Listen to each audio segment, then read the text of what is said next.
ஒரு எலி ஒரு ரைஸ் கண்டெய்னருக்குள்ளே விழுந்துருச்சு.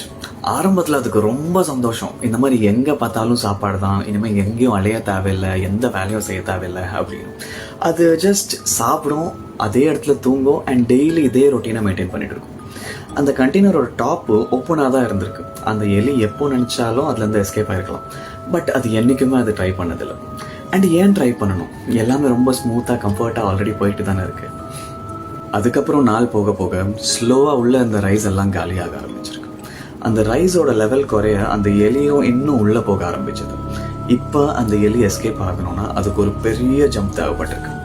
பட் அந்த பெரிய ஜம்ப் எப்போ வேணாலும் பண்ணிக்கலாம் அப்படிங்கிற மைண்ட் செட்னால ரொம்ப லேட் ஆயிடுச்சு. அதுக்கப்புறம் ஒரு நாள் அந்த கண்டெய்னரில் இருந்த எல்லா சாப்பாடும் காலி ஆயிடுச்சு.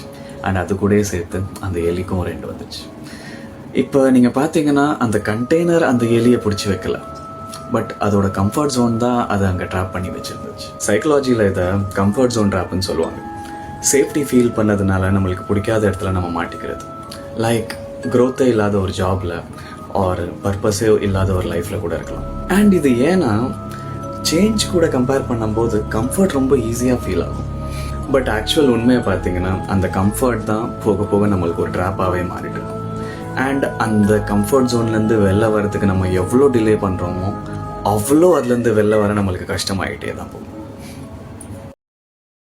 Download ShareChat.